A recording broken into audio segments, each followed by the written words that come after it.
I went for a misdemeanor, and when I got down to the county jail and they booked me in, they found heroin in my coat.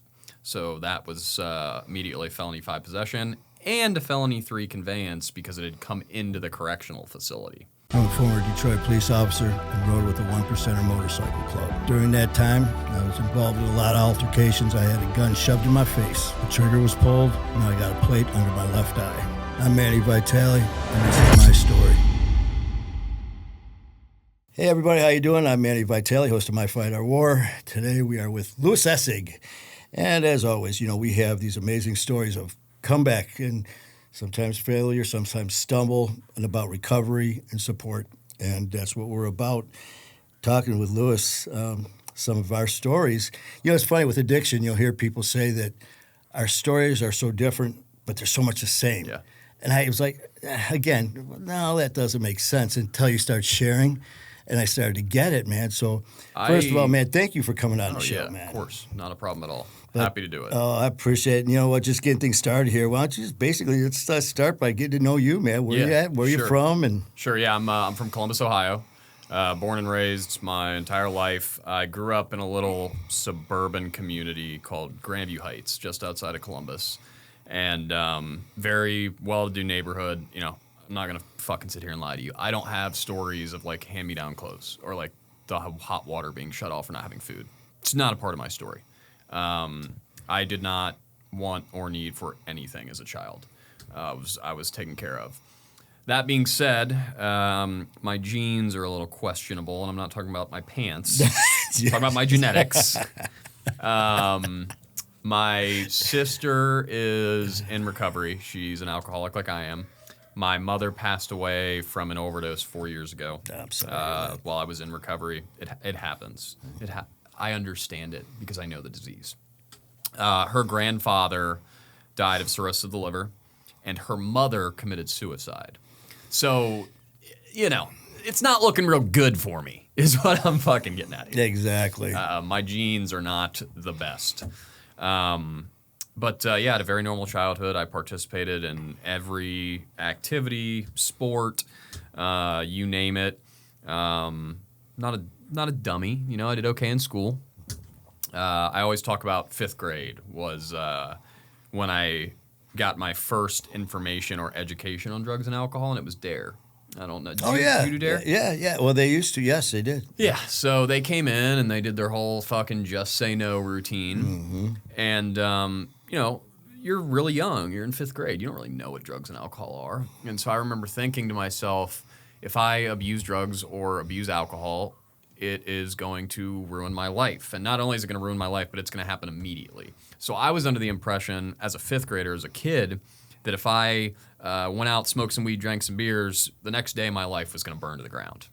We know that's not how that works. It takes some time to burn your life to the ground. We got to take baby steps in our addiction. Yeah, exactly.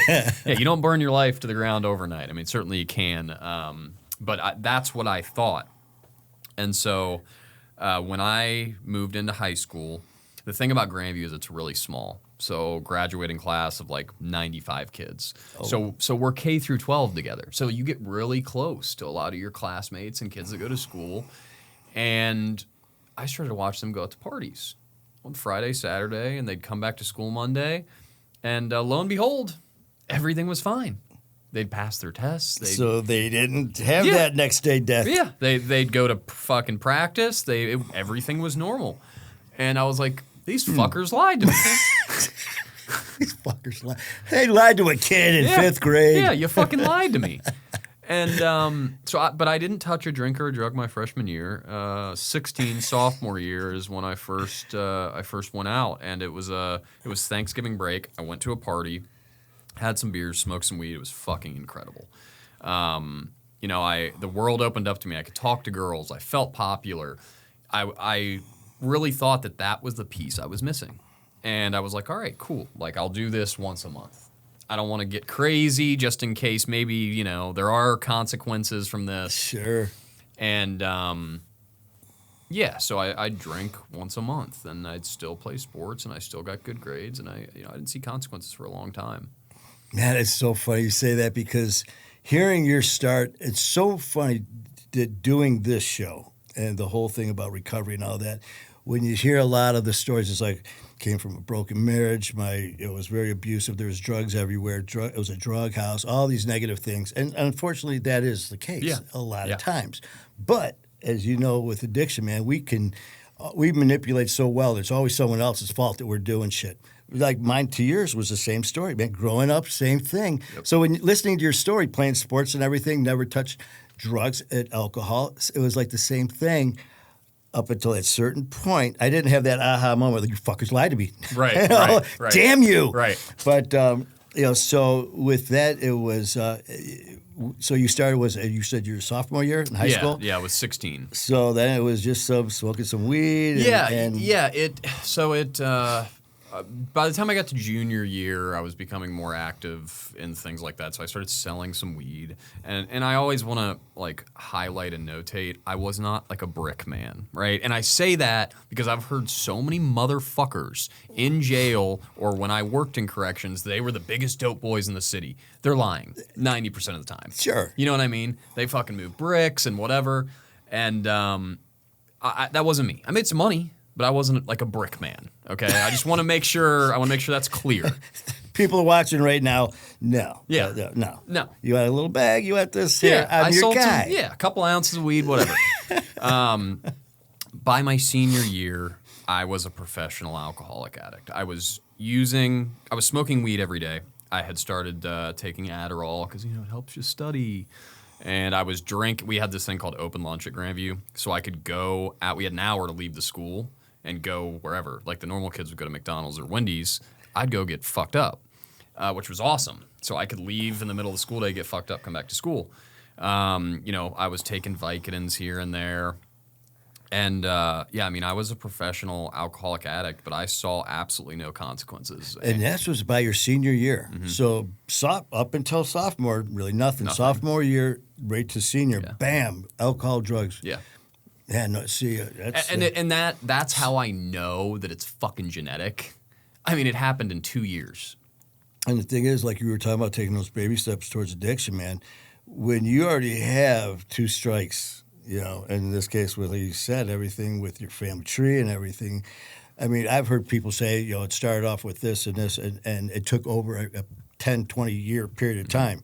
So yours happened quick, man. Yeah, but I wasn't getting in trouble, and so as a result of not getting in trouble as an 18-year-old kid, my ego was fucking huge. I was the man. You know what bulletproof. I mean? Yeah. People. I loved being needed. So when people would call me for drugs, that felt really, really good. My phone's ringing. People need me. It's a good feeling. I always wanted to belong and fit in. That's always. I think that's the driving force behind my drinking and using. Man, when you're the dope man, you're like. You're the man. You're like this the whole time. Yeah, you're the man. I graduated high school in 2009, and that summer between my senior year of high school and my freshman year of college, I went to go re-up, and I was offered some Oxycontin. And he was like, yo, can you sell these? Yeah, sure. I don't see why not. I've been able to sell everything else. And so I take them home, and I was like, I got to try this. So I snorted a line of Oxycontin, and it was the best fucking feeling I had ever found up to that point in my life. And you're like, sell these, use these, sell these, use these, do both. Yeah, yes, exactly. You always hear, man, if you're selling, don't use. The pills, when I would sell pills, the goal was to sell enough so that mine were free. Any other drugs I sold, money went in my pocket. But the pills, I had to sell those so that mine were free. And then next year you're doing like inventory. Yeah. I don't know that exactly. stuff, man. So that did that did hit hard and it hit quick. Yeah. Within 2 years, man. So I mean, you said like a lot of times people in the family, because up until then there was no issue with drugs and alcohol. Did your family all of a sudden, since it happened so quick, but they're like, yo, Lewis, I mean, was there a big change in your social or even just with your family or anything? Not really. I think I was too young, and it's not like I was getting bad grades. There was nothing anybody could point to. There was no huge red flags. Yeah, there was nothing anybody could point to and say Lewis is fucking up. Because I'm playing sports, I'm getting good grades. I got into college, a good school. So what are you going to say to me? Nothing. Yeah, you're not getting good enough grades. Yeah, It's like, hear other parents, their kids are doing all this shit. So you make it through all that, but the thing is, does the usage and the amount of everything keep going up and up and up? Yeah. So basically, once I picked up the Oxycontin, I didn't put it down I didn't put opiates down for 8 years. So the first day that I used almost every single day for the next 8 years, unless I didn't have the money. And it got hairy towards the end because I was bad, but I was able to maintain. Man, and the thing is, the money. I mean, then it just goes to show you the depths that you will go, the things that you will do to get that money. Yeah. What were some of those depths for you? So I go to Ohio University in Athens, Ohio, and I only last 2 quarters down there. I end up dropping out. I don't drop out because of my drug problem. I drop out because I'm uncomfortable. I drop out because I'm not the man. I drop out because I don't fit in. And I call Dad, like, bawling in the second quarter. I'm like, Dad, I can't do this. I can't do school. And I dropped out of Ohio University. I came back home to Columbus, and I got a job at a burger place, and I just went back to selling drugs. The job was only so I could point at it and say, Dad, I'm working. I'm doing something. Yeah. I'm not sitting in the basement. Exactly. Now, the whole time, like you said, you're doing things. You're active. You're a functioning drug addict. You're a functioning alcoholic. In high school, at least, But once college and when that phone call came, was were your parents or family, friends starting to say, hey, listen, man, is there something going on? I think when I moved back home is when it got bad. And it got bad because in 2011, Purdue Pharma changed the formula to their Oxycontin pills. And it destroyed the pill market. The prices of the original pills shot through the roof, and heroin hit the streets. And I was at work one day. The guys I worked with knew what I did because I'd sell them shit. And I was dope sick. I was in withdrawal from not having pills. My buddy was like, hey, I can get you something that'll get you right. And at that point, I'm like, anything. Yeah. Like, I'll take anything if it's going to make me feel better so that I'm not sick.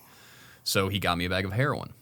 Oh, man. And I used heroin for the first time on the clock at my job in the bathroom. That is not normal at all. It's very dangerous. And it gives you an idea of the complete and total disregard I had for my life at that point. And it was shortly after that that everything really started to spiral. And there's no hiding anything from anyone anymore. It's obvious that Lewis has a fucking problem. Man, with my issues, were alcohol and mainly alcohol, Coke, and I think I never touched a needle and never went down that other road as well. But hearing the power and then again, that's really with any addiction. Yeah. It doesn't necessarily mean, because I've had people say, well, you're addicted to alcohol. Good thing you're not addicted to Coke. And then other people say, well, what are you talking about? Addiction's addiction, man. I am a firm believer in this, that I am not unique because I put a needle in my arm, right? I'm the same as the guy that comes home after work every day and crushes a 24-pack of beer. We both suffer from the same disease, and the solution is exactly the same. Doesn't matter what I was putting in my body. I don't like when people who did a bunch of drugs try to pretend they're fucking unique because they did a bunch of drugs. No, you're a drug addict, you're an alcoholic, call it what you want, but you're the same as the guy who just drank beer at the bar. Yeah, and then I know for me, when I was trying to justify it, I'm like, man, you got issues with your drinking. I'm like, listen, I'm not like, so here I'm deflecting. Here I am. I'm not falling down like this asshole. You're stumbling around. Well, I'm not missing work until you start missing work. Well, I'm not getting pulled over. You start looking for differences. You don't look for similarities. Yeah, you want to be able to point to differences. I'm not as bad as this person, but you're still bad. So, like, you're raising the bar of being an asshole to your level of the asshole that you're at. It's like, fuck you. Yeah. But that's what it was. Yeah. And then I kept making excuses. Well, if I get stumbling drunk, then there's an issue. Well, then next thing you know, I'm being arrested. And I remember hearing myself saying, well, at least I didn't do this until I'm doing it. So it's funny you bring that up, because what happened next is my friend, who has since unfortunately passed away of an overdose, he was sober at the time. And he said, hey, come with me to this recovery meeting and listen to this guy speak. I was still using, but for some reason I agreed to go. And I went and I listened to this guy speak, and he told his story, and he said, I go up to him afterwards, I shake his hand, I say, hey, thank you so much. But I looked at him, I go, there's a difference between you and I. I haven't been in legal trouble yet, and you have. And he looked at me and he goes, keep doing what you're doing, and it will come. And I walked out of that room thinking that guy was the biggest dumbass I'd ever met. And I say that because I think I'm smarter than everybody. I can out-manipulate you. I can out-think you. I can outsmart you. So I walked out of that room like, that's a fucking jack. He doesn't know me. You know me? You don't know who I am. Yeah. You don't know what I can control and not control. And 6 months later, I was in the back of a fucking cop car for the first time. Did that guy pop into your head at some point? Oh, yeah.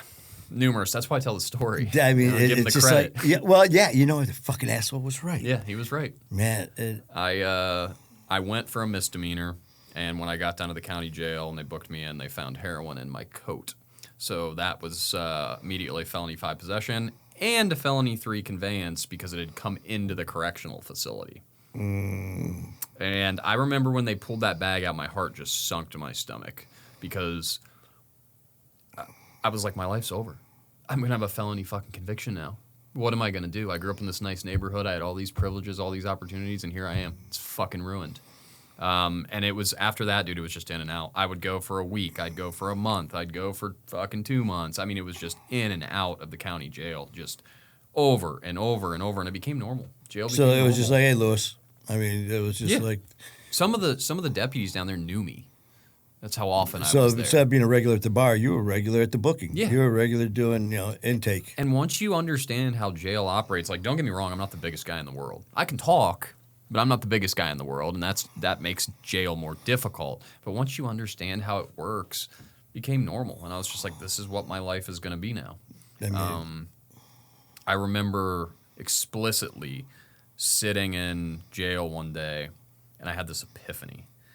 I was sitting there, and I was like, oh, my God, they build places like this for people like me because we need places to live, the fuck-ups of the world.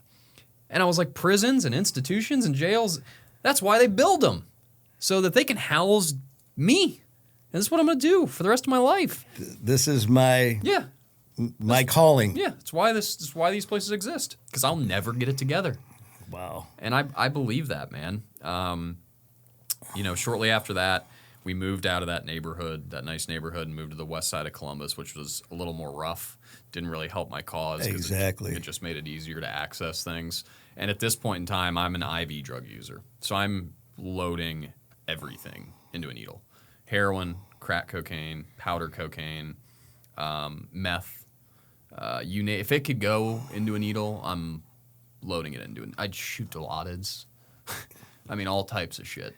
Man, this is that same kid in 5th grade who made it all the way to a junior, and then from sophomore year till now shooting anything and everything. Yeah. And at first I thought when you were saying the system going in and out, like it was kind of a routine every month or so. In that time, what was the longest you were sober? I was only sober when I'd go to jail. So the longest amount of time I had would be the longest amount of time I sat in jail, because I'd get out and go right back every single time. Nothing changed. Eventually, Dad and he since has passed too. He passed last year of cancer, people talk about sobriety and all the beautiful things, and there are beautiful things, and there's also difficult things. And I didn't expect to not have parents at 33 years old in recovery, for fuck's sake. But here I am. And, he kicked me out of the house, and he should have done it sooner. And I found myself homeless. I was homeless for about a month. Those felonies, they were dismissed for future indictment when I was arrested. Those came back when I was homeless. So I'm out there. I remember my first night homeless, I went to this church. And I went to this church because I know that they'll give me shit, because I'll manipulate them. Fed me, gave me clothes, gave me a sleeping bag, went to the woods, laid down in the sleeping bag, woke up at 3, 4 in the morning, and it's pouring down rain. I don't have a tent. I don't have anything to cover me. And I'm laying there, and I'm just wondering how the fuck I got there. The math didn't add up. I'm sitting there, and I'm just like, how are you here? I didn't get it. Shortly after that, I was picked up by the marshals for the felonies, and I went back to jail for the second to last time, and I sat in the county for 5 months before I went to court. So with all these different things going on, and it's still the same thing as far as sobriety, the only time was when you were locked up. I always say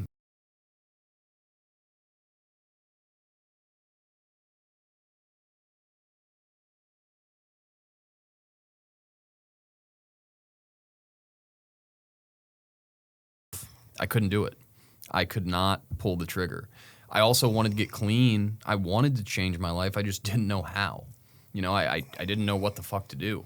And when I went back to jail, I sat for 5 months. I went to court, and the judge told me, she said, Lewis, we can give you probation since these are your first cases, but if you violate, I'm going to send you to prison for as much time as I can. And deep down, I knew I was going to violate because that's what I do. I'm going to get out. I'm going to fucking get high. I'm going to piss dirty. I'm going to prison. So I went back to the holding cell. Attorney came back. I said, hey, man, first time ever. Hey, man, could you get me some help? And it's because You said that. Yeah, I asked for help. And he said, let me see what I can do. Went out, talked to the prosecutor, talked to the judge, and he got me in a special docket drug court program. And essentially what those are, they're made for people with addiction or alcoholism. It's overseen by a judge and a probation officer, and they put you in treatment.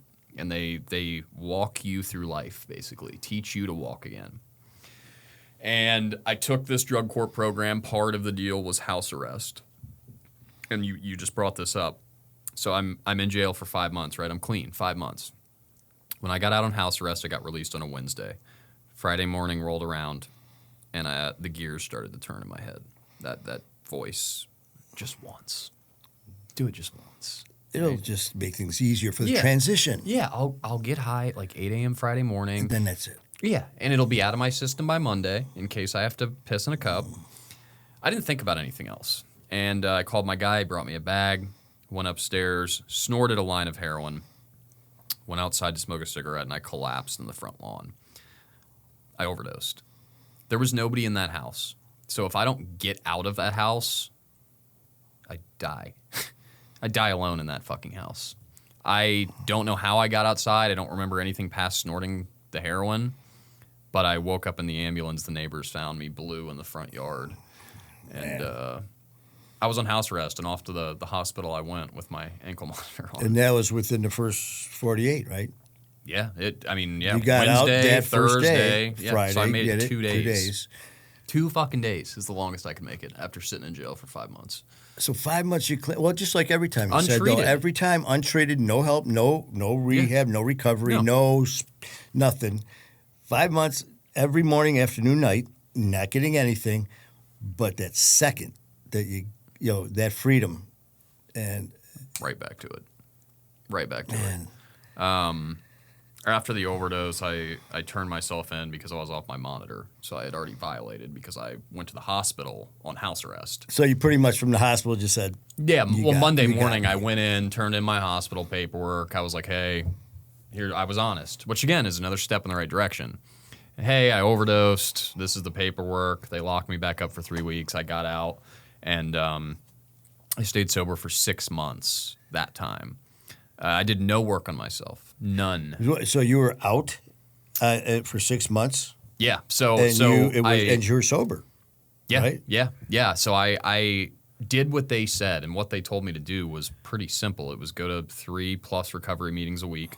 I had to go to court every Thursday and see the judge. I had to go see my probation officer every Tuesday. I did some intensive outpatient, and I did some therapy. I did all of those things, but I did them all begrudgingly.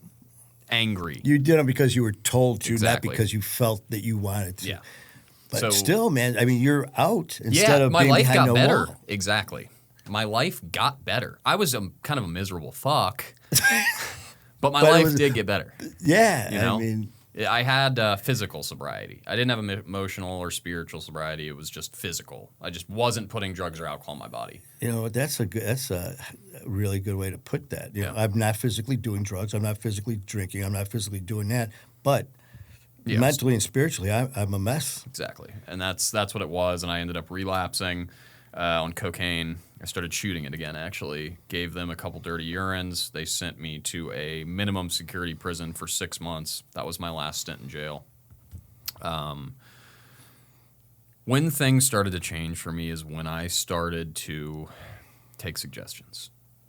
Because my biggest problem is that I think I'm the smartest guy in the room and I have all the answers. And when I started to take suggestions from people like the fucking judge, for instance, if the judge is seeing thousands of guys just like me in his courtroom and he's recommending these things, it's probably because he knows better than me.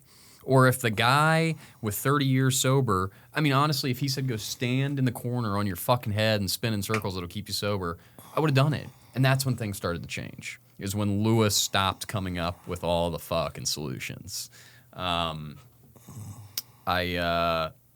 After that, man, I got out and my life, put me on the path that I'm on today. In 2020, I was working in restaurants. And I do want to say having a felony conviction or having a felony on your record does pose a lot of issues. I've been turned down for jobs. I've been turned down for bad jobs because of my felonies. I've been turned down for places to live because of my felonies. There's a lot of shit you can't do, and it's very difficult. So I was really happy to be making money in restaurants, like to have the job. And then COVID happened, and they closed restaurants. And I was like, God, you son of a fucking bitch. It's like this is the path, and now you shut that door. Exactly. I worked so hard to build what I have, and then it's just gone overnight because of the pandemic. Yeah. But what I didn't know is that was going to open another door. And I went back to that judge that sentenced me to that prison, and I said I was bringing recovery meetings in there on my spare time. And I went to him and I said, hey, do you think they'd hire me? And he said, maybe I'll write you a recommendation letter. Wow. And he did, and I applied, and they hired me. And I found myself working in the correctional facility that I was once incarcerated at. That was insane. So, just to recap, you're a very frequent flyer there. Mm-hmm. And now, a period of time goes by, so now you go, the judge gives you the letter, boom, you're working there. So you walk through the doors, not in cuffs. Mm-hmm. You walk through the doors with a uniform on, with the guards there that were in charge There were. So there were still some. There were staff members there from when I was there. That's what I would say. So now they turn around and see you. It must have been, you know what? Life is real, man. I mean, everyone loves the happy story and all that. We're like, oh, we're so. Right. Then you get the other ones like, motherfucker, played the system. Did you have both of that? It was both. I would say 75% of them were just so fucking happy for me. Yeah. And they wanted to help me, do the job to the best of my ability. And then there was the couple that were like, why is this fucking guy working here? Who is this felon? He's playing the system, right? Who's this inmate? He's going to fuck this up, whatever. The haters. That was the most fulfilling job I have had to date. I worked my way up into leadership. I'm the only former inmate that I know of that has done that at that facility, gone from inmate to leadership. That is amazing. It was insane. Yeah, by the end of it, I was the unit supervisor on a unit, overseeing around 70 guys and also overseeing the staff. That is, man, Lewis, that's fucking amazing. It was insane. That is. It was so much fun, dude. I would get so much, and that sounds fucking crazy, but you got to understand, I get it. I understand jail. I understand addiction. So I'm not uncomfortable being there. I'm not uncomfortable talking to the guys because they're me. So what? It doesn't matter. Like, I'm not scared. I'm nothing. And I'm not a big guy. But I know you, there's this level of respect. Yes, and the thing is, you can never lie to an addict. Yeah. You know what? You can sit here and to all those people, like when I started my fight or war, I said, I have no degrees. I'm not a counselor. I'm not a life coach, a peer coach, a recovery coach. I have no degrees, no diplomas on my wall. What I am is I'm one of you. And that's it. I'm one of you. I can understand. Exactly. I'll never know exactly what you feel, but I can understand the feelings that you felt with addiction and that dark hole that we all felt.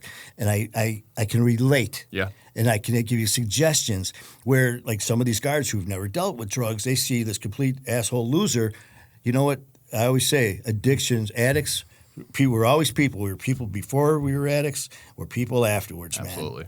Absolutely. That's incredible, man. It was cool, man. It was cool. And it was also interesting. They'd hire kids right out of college with criminal justice degrees. Yeah. Yeah. And I'd watch them walk onto the unit for the first time, just like shitting their pants, terrified.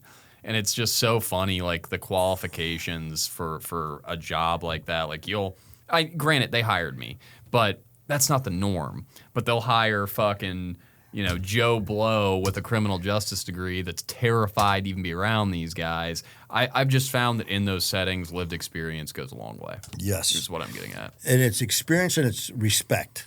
Yeah. Because you know what they're going through, and it's not an excuse, but you know what's going on up in here. Right. And so you can relate to it. And then when they find that out about you, it's that common respect too. And of course, you're going to get the ones like, fuck you, man, Yeah. you traitor. Oh, yeah, and all I that. did. But it was lopsided in the other direction. Most of the inmates, after they talked to me and got to know me, I was very consistent because I know as an inmate, it was very important that the guards were consistent so you knew what to expect. And once I laid my expectations down and they knew my background, 80, 90% of them were cool. Oh, there was just a couple that fucking... Well, you're going to get haters everywhere. Yeah, but exactly. But it's normal. for that person, for that job, like you said, I walk in here with my shiny diploma. What's your experience? I got this shiny diploma. Yep. Yeah, well, I read a book. I read a book. Yeah. And it says here on page 4, you shouldn't do that because you're feeling these different emotions. Fuck you. Dude, the best training I ever had for that job was going to jail. Yeah. I mean, it's better than it was the training your they gave me. internship. Yeah. Going to jail was your fucking internship. That's funny. No one's ever said that. I've never thought of that. That's good. Because it's true. It was the best training. Yeah. Without it's like, question. I'm a career dad. I love that, man. It's your internship for my future job. You just didn't even know it. No. And that's the thing, man, with life. you don't know what's going to happen. Like I said earlier, man, there's been so many beautiful things about recovery and that recovery has given me. And there's been difficult times, dude. Like losing my mom to addiction, not easy. Losing my dad to cancer fucked me up.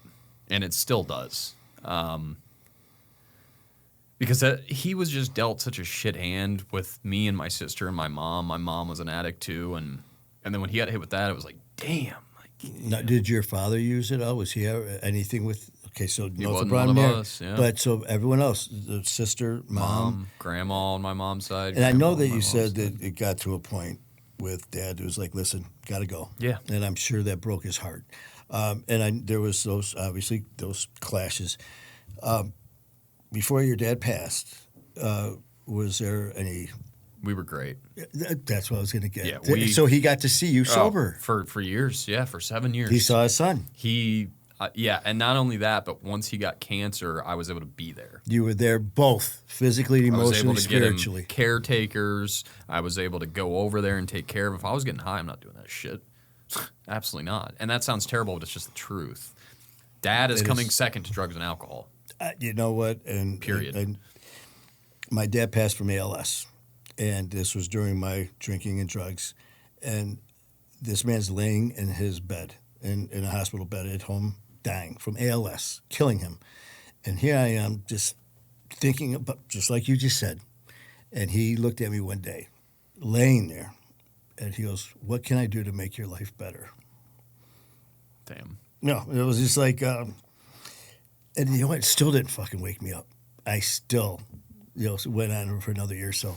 So for you to say that, man, it was just like, whew. Yeah. Our dads, our families go through a lot. Yeah, but man. I'm so glad that you were able to have that closure with your dad. He died being as proud of me as he could be. And rightfully so, man. Yeah. You went, no matter what, you were Lewis before and you're Lewis after, and your dad loved that. And that's the cool thing. Yeah. And, with your, unfortunately, your mom, I know you said your sister uses, is she still? She's in recovery now. She's still in recovery? How long has she been active? She's got a little over a year. All right, which man. Is great, yeah. So my dad are looking down. I mean, that's cool. Yeah. That Yeah, is it's good. Great. I mean, yeah, dude, my life today, I always, it's beyond my wildest dreams. I didn't think I have a podcast of my own now, Get a Grip podcast. And the cool thing about that is, and I was telling Kevin this earlier, is I bring guys on who were incarcerated at that facility when I worked there. and they come right in my studio. We built it in my second bedroom. They come right into my motherfucking house. I let them right in. Don't think twice about it because they're just like me. Yep. And I am able to give them a platform to tell their story. In fact, we had a guest a week ago.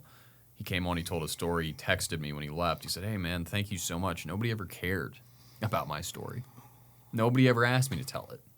And that was so cool to be able to do that for him. And you know what's so crazy? Hearing some of the similarities. What was hardest for me when I started this is when I started getting feedback from people saying, "Man, you're awesome for what you're doing. Thank you," and all these accolades. It was like, whoa. I didn't like it. It made me very uncomfortable. Really? Now, in the past, it was like, Manny, yeah, that motherfucking asshole, that piece of shit. And I was good with that. I was like, yeah, that's me. Yeah. But then this change in hearing all these positive things, it was like, wow, it's okay to be sober, and it's cool to be sober. It is. And, that's just amazing. And now you've got the platform to give other people. And the thing with addiction, man, it's so fucking evil. It makes you feel you're alone, even when you're surrounded by people who love you, man. And that's like I always say, addiction is a word. It's not a fucking death sentence. And we're living proof of that. Yeah. And as far as I know, you're doing your podcast and all that. Are you in anything right now as far as recovery, like at a regular basis? So I bring meetings into a correctional facility every Thursday. Right. I pick guys up from this it's more like a halfway house. They'll call me. I'll pick them up, take them wherever they need to go. Recovery meetings. I'm pretty heavily involved, and I have over 8 years, and that's great. I just do that because it works. It yields a positive response. It what the fuck am I trying to say? Oh my God. Well, the feedback with the difference you're making. What I'm doing has worked so well for so long. I have no reason to stop. Why would I stop and risk it? You know what I mean? And the thing is, it's not just it is about you because it's the self gratification, but it's keeping you focused on you. Because we always say, man, we can help everyone, but if we don't help ourselves and focus on ourselves first, it's easy to lose track and go a little sideways. Yep. While we're helping others, it's like, you know what, maybe I just need a little bit, whatever it may be. But I've always heard that it's okay to be selfish and do that. And the thing is, I've had people tell me, you fucking addicts and alcoholics, and you're selfish, you're this, you're lazy, you're weak, you're the cowards. And I'm like, motherfucker. And I was like, you know what? When we are active, you're right. Everything you just said, we are selfish. But for us in recovery who have battled and fought, I go, don't forget, every day for the people who have never dealt with addiction, we deal with the same problems that you do. The jobs, the personal, the financial, emotional, spiritual. We deal with that. And 24/7, we're dealing with addiction. Don't ever call us weak, because we deal with that and maintain that while we deal with life. And then now you share with so many people, and that's just... It's an everyday thing, man. It's a full-time job. Recovery, it's an everyday thing. It doesn't stop. I'm very grateful for where I'm at today. What I always say, man, is say you come to me, you come to Lewis in a jail cell, and you say, here, Lewis, here's a piece of paper, here's a pen. I want you to write down the 5 things you want out of recovery and out of your life when you're released. I would have put down a car, a job, an apartment, a bank account, and the 5th one is a bonus. It would be a girlfriend. And I would have fucking sold myself short by $1 million. I mean, that's all I wanted. I was so desperate. I thought I was doomed to live in jails and prisons for the rest of my fucking life. So all I wanted was the basics. The basics that people get every day. Yeah. And I got fucking way more than that, And I've heard so many stories of people. It's the same thing, man. It's beautiful. Well, I tell you, Lewis, man, I always say I don't believe in coincidence. And me and you weren't even supposed to do this today. No. And, according to other people, we've known each other for years. But there's a reason, and the reason is this story. Your story, hearing this with the amazing family at My Fight Our War, hearing, what you've gone through, what you've done, is to know that that addiction is not a death sentence, man. And, believing in yourself and pushing forward, but then helping others is such a blessing. It's key. And it really is. You have to do it. But man, Louis, thank you so much. Thank man. you, of course. And of course, where can people find you? All your sites, please let them rip. Louis Essig on Facebook, Louis Essig on Instagram. The podcast is called Get a Grip Podcast. Spotify, YouTube, Instagram, TikTok. Official hashtag, or I'm sorry, at official Get a Grip Podcast.